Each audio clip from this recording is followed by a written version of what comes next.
¿Cuántos serían los cristianos que realmente se animarían a convertirse a una religión que estaba iniciando, que es la religión cristiana? ¿Y cuántos de nosotros nos animaríamos a hacer lo que lo hicieron? ¿Verdad? Entregar su vida al punto de, o sea, que creer en Jesús al punto de dar la vida.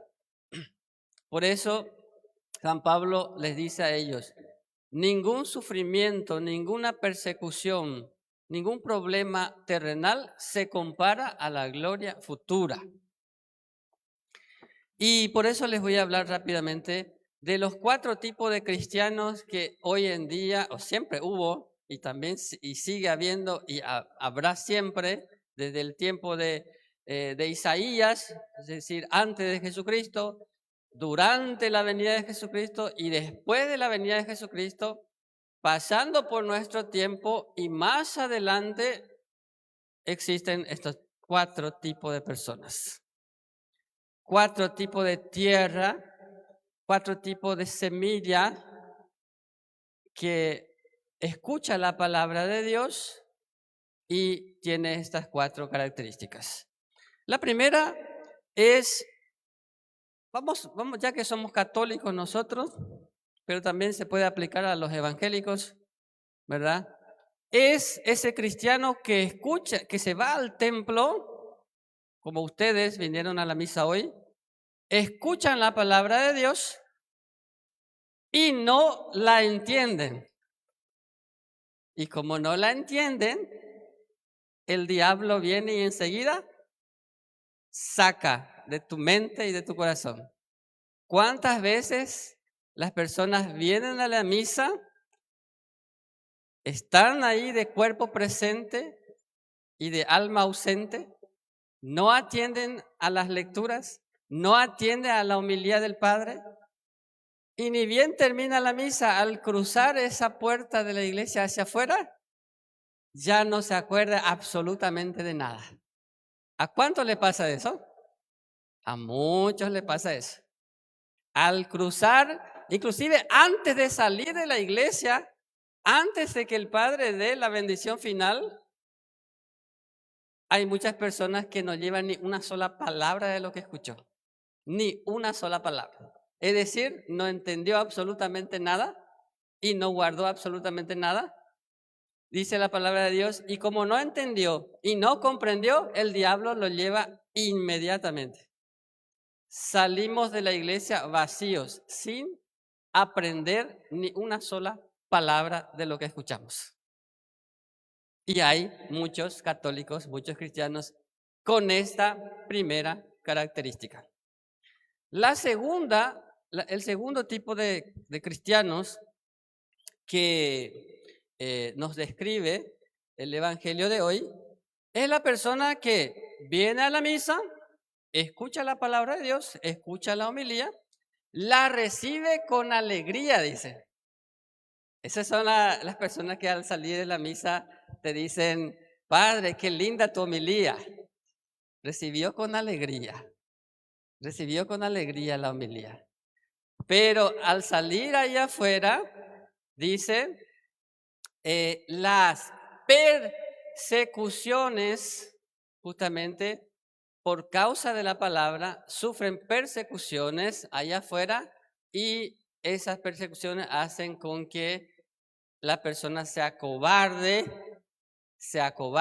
y no lleve esa palabra en el primer lugar donde te vas después de la misa. ¿Cuál es el primer lugar a donde te vas después de salir la misa generalmente? A tu casa. Les voy a dar un ejemplo. Ustedes van a salir de acá, de la misa, se van allá a su casa, ¿cierto? La mayoría. Van a su casa. Van a encontrarse con hijos, nietos, esposo, esposa a veces, mamá, papá. ¿Y qué es lo que muchas veces, la primera cosa que sucede a veces cuando vos llegas a la casa? Hay una pelea, a veces hay pelea y a veces vos entras en la pelea y a veces vos llegás a tu casa y vos causás la pelea. ¿No es cierto? A veces vos llegás a tu casa y encontrás a alguien peleando, ya comenzás a gritarle a todo el mundo. Pasa, ¿no es? ¿Eh? Y ahí la persona que no se fue a la misa te va a decir, para eso te va a la misa, ¿cierto? Vos te vas a la misa y venís aquí a pelear con nosotros. ¿Es cierto o no es cierto? ¿Les pasó ya a ustedes? ¿Eh? ¿Fueron acusados por sus parientes que no vienen a la misa? De que ustedes vienen a la misa y llegan a la casa y se pelea con todos. Y ese es el segundo tipo de persona, que ante una persecución por causa de la palabra, se acobardan y pierden ahí la palabra. Y continúa y se pelea y continúa peleando durante todo el día, ¿verdad? Y da un antitestimonio dentro de la propia casa. Porque una persona que sale de la misa, se supone que al llegar a la casa y encuentra un problema, encuentra una pelea, tiene que tratar de ir calmo. Se supone que vos estás veniendo de la misa y no tenés que pelear con nadie. Porque vos sabés que si te peleas con alguien ahí en tu casa, esa misma persona que no se fue a la misa te va a acusar. Y así actúa el diablo. Satanás actúa así. Te hace caer en el pecado, él te hace caer en el pecado y después él mismo te acusa. Su culpa es, te hizo caer en el pecado, pero él te acusa como si fuera vos el pecador, el acusado, ¿verdad? Bien, ese es el segundo tipo de persona, el que no es capaz de salir de la misa con la palabra en su corazón, llegar en su casa y mantener la paz. Difícil esa parte, ¿eh? Vos te vas tranquilo, todo lleno del Espíritu Santo. Ahí el diablo en tu casa ya estás preparando ya una trampa. Llegás a tu casa, todo el mundo peleando ahí ya. Y vos entras en la pelea. En vez de calmar la situación, te entra en la pelea y termina diciendo ¿qué cosa? Groserías, palabras feas. Te caíste en la trampa. Entonces soy el segundo tipo de semilla que no dio fruto. Después está el tercer tipo de semilla. La semilla que, o sea, el cristiano que viene a la misa, escucha la palabra de Dios, entiende la palabra de Dios, entiende lo que el Padre explicó en la homilía, lo guardó en su mente y en su corazón, llegó a su casa, supo ahí llevar la paz en su casa, no se peleó con nadie, pero las preocupaciones por las cosas materiales, las seducciones de este mundo, dice, preocupación por cómo voy a pagar mis cuentas, mis deudas, problemas de mi trabajo, problemas estrictamente materiales de este mundo, ¿verdad? Ya sea para preocupaciones por pagar deudas o preocupaciones por tener más y más y más y más bienes materiales, ¿verdad? Ese es el tercer tipo de persona que escucha la palabra de Dios, no lo aceptó, lo llevó en su corazón, pero todo lo que es material le preocupa demasiado que termina no confiando en Dios sus cosas. Les doy un ejemplo de una persona, o sea, hay varios ejemplos, pero uno que es actual y que a muchos le impacta este testimonio, ¿verdad? Y hay mucho de esto, ¿eh? No es solo este que le voy a contar. Ustedes conocen esa nueva serie de Jesús que se llama The Chosen. The Chosen, acá tiene otro nombre. Los elegidos. Ustedes, si ustedes no conocen esa serie, es espectacular, ¿eh? Para aprender todo lo que es sobre la vida de Jesús. Entonces, The Chosen o Los Elegidos. Es una serie que generalmente está disponible gratuitamente ahí. Hay una aplicación, inclusive, un app bajar ese app y es gratis, es la mayoría de los vídeos ahí. Bueno, ese Jesús de los elegidos dice que llegó un momento en su vida que él no tenía trabajo, no tenía para pagar su alquiler, no tenía comida. Era una noche, dice que y él no tenía nada en la despensa de su casa, él vivía solo. Entonces, tenía deudas, no tenía trabajo, no tenía dinero, no tenía nada para comer al día siguiente, dice él, no tenía nada para comer. ¿Y qué él hizo? En vez de desesperarse, en vez de suicidarse, él hizo un acto de fe. Se arrodilló así se arrodilló ahí en el eh, por el sofá, no sé cómo se dice, contra el sofá. Se estaba sentado en el sofá, se arrodilló en el sofá ahí para rezar, en el piso, ¿verdad? Pero recostado en el sofá de su casa y se entregó, dice, completamente a Dios, se entregó completamente a Jesús en ese momento de crisis, en ese momento de problemas financieros, de problemas económicos. Él no se desesperó, él no se desesperó por los problemas de este mundo y le dice a Jesús, sea sincero con Jesús, tú conoces mi realidad, tú conoces que yo no tengo nada para comer mañana, que yo no tengo para pagar mi alquiler, yo no tengo trabajo, pero me entrego completamente a ti y confío en ti. Esa fue la oración y el testimonio que él siempre da después. ¿Y qué pasó? A partir de ese momento, dice que su vida comenzó a cambiar. Las cosas comenzaron a venir como dádivas, como bendiciones, como que se abrió el cielo y 3 meses después ella estaba grabando esa película de Los Elegidos. Y ahora que con esa película se volvió millonario, claro.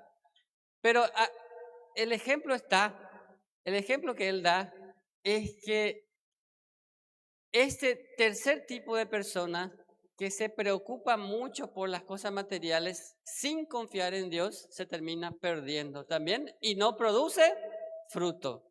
En el caso de este Jesús de los elegidos o de Chosen, él en el momento más difícil confió plenamente a Dios, se entregó completamente a Dios y entonces produjo mucho fruto, ¿verdad? Y pasó a ser tierra fértil. El cuarto tipo de persona, que es la persona que escucha la palabra, la entiende, la comprende, guarda en su corazón, sale afuera, no se preocupa tanto por persecuciones, por problemas financieros. Si tiene problemas financieros, no importa, él confía en Dios, la persona confía en Dios a pesar de todo lo que está pasando, ¿verdad? Porque como dice San Pablo, a veces los problemas del tiempo presente no se comparan con la gloria futura. Esta parte muchas veces fue utilizado por los ateos para decirle a nosotros, sí, tu Dios es tan misericordioso que te deja sufrir aquí en la tierra con una promesa de un cielo. Así nos dicen algunos ateos cuando nos atacan a nosotros, ¿verdad? Es que ellos no comprenden cómo actúa Dios. Dios actúa de forma espectacular. Dios actúa de forma extraordinaria en nuestra vida, así como actuó en la vida de este señor, el actor de The Chosen, Los Elegidos. Dios actúa de forma extraordinaria en nuestra vida, pero nosotros tenemos que entregarnos completamente a Él y obedecer sus mandamientos. Dice Jesús, como en el domingo pasado, vengan a mí todos los que están cansados y agobiados y yo los haré descansar.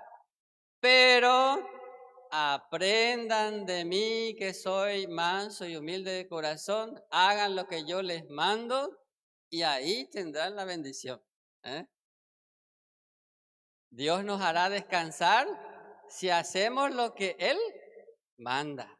¿Y qué es lo que Él manda? Cumplir los 10 mandamientos a la perfección. Y si te caes, Dios te va a perdonar. Pero el secreto está en la lucha por cumplir esos mandamientos. No mentir más, no fornicar, no adulterar, participar en la misa dominical que ustedes hacen, ¿verdad? Honrar padre y madre, perdonar. Porque de qué te alanta venir a la misa cada domingo y vos tenés odio y rencor en tu corazón, no le perdonás a fulano, a mengano, y venía a la misa a comulgar. ¿De qué te sirve? ¿Eh? Entonces, entregarse completamente a Dios y así producir mucho fruto. Y yo quiero terminar con una persona normal, no es un santo, no es un, digamos así, no es un personaje de la iglesia, es un simple laico que con simples actos él hizo cosas importantes en Argentina y les voy a leer rápidamente porque me interesé por su historia. Yo compré una remera de Argentina por Messi, ¿verdad? Porque siempre me gustó Messi por la calidad que tiene de jugador y porque el tipo es humilde. Él y Neymar son muy humildes, ¿verdad? Y también que le motivó a muchos jóvenes, como otro que fue motivado por Messi, Enzo Fernández, ¿verdad? Y estuve investigando primero lo que pasó en el partido, en el último partido pasado, ¿verdad? Discúlpeme, estoy haciendo un paréntesis aquí a la homilía prácticamente ya terminó, pero aquí vamos a hablar de una persona laica que dio frutos el 100 por 1. Estoy hablando de, ustedes le conocen, ¿quién es? Manuel Belgrano, ¿conocen? Sí, ¿verdad? ¿Quién no le conoce? Su nombre completo, el nombre completo de Manuel Belgrano es Manuel José Joaquín del Corazón de Jesús Belgrano. Bueno, este señor produjo también fruto a su manera como un laico, ¿verdad? Él era devoto ¿de quién? Él era devoto de la Inmaculada Concepción de María. Cuando fundó el Real Consulado de Buenos Aires en 1794, eligió como patrona a la Inmaculada Concepción. Así que patrona de Argentina, Inmaculada Concepción, y adoptó para la institución los colores azul y blanco, en alusión al manto de la Virgen María. Lo que se enseña hoy a los chicos en la escuela y en los colegios es que el blanco representa las nubes y el azul el cielo. Mentira. Manuel Belgrano se inspiró en el manto de la Virgen María y punto. Él fue el creador y así lo tiene la bandera argentina. No sé, ¿ustedes sabían de eso? ¿Que es el manto de la Virgen? ¿Sabían? Bueno, entonces a los chicos se les quiere enseñar qué significa el azul el cielo, el blanco las nubes. Mentira. Significa el manto de la Virgen Inmaculada Concepción, ¿verdad? Años después, en 1812, al momento de diseñar la escarapela y la bandera, Belgrano se basó en esos mismos tonos. Su propio hermano, Carlos Belgrano, y otros contemporáneos de la época dejaron asentado en escritos que el general Belgrano tomó los colores de la bandera del manto de la Inmaculada, de quien era ferviente devoto. Y hay un hecho histórico que no es el único, hay varios de estos, especialmente el más famoso de todos. ¿Conocen? Los que leen historia conocen la batalla de Lepanto. ¿Quién conoce la batalla de Lepanto? Que levante la mano. Batalla de Lepanto. Nunca escucharon en su vida. Batalla de Lepanto. Una tarea para la casa de ustedes. En la batalla de Lepanto sucedió algo parecido a lo que le voy a leer ahora. En la batalla de Tucumán, ahí sí ustedes se acuerdan. Batalla de Tucumán, 24 de septiembre de 1812. Ante una situación militar desesperada contra las tropas realistas, Manuel Belgrano rezó fervientemente a Nuestra Señora de la Merced, a la Virgen María. Y porque él estaba perdiendo esa batalla, iba a perder la batalla, y pidió para que la Virgen le ayudara. Tras la sorpresiva e histórica victoria patriota, Belgrano le atribuyó el milagro de la victoria a la Virgen María. Durante la procesión de la victoria, el general caminó hasta la imagen de la Virgen y le entregó su propio bastón de mando militar y la nombró oficialmente generala del ejército argentino. Entonces, ejército argentino que me escucha, estás consagrado a la Virgen María. Lo hizo Manuel Belgrano. ¿Conocían esa parte? ¿Sí? Muchos conocían. Muy bien. Entonces, Argentina con su bandera, con su ejército, con su fútbol, con su Messi, Messi que significa Mesías, o sea que Messi que viene de Mesías y significa ungido, ¿verdad? Argentina es de la Virgen María.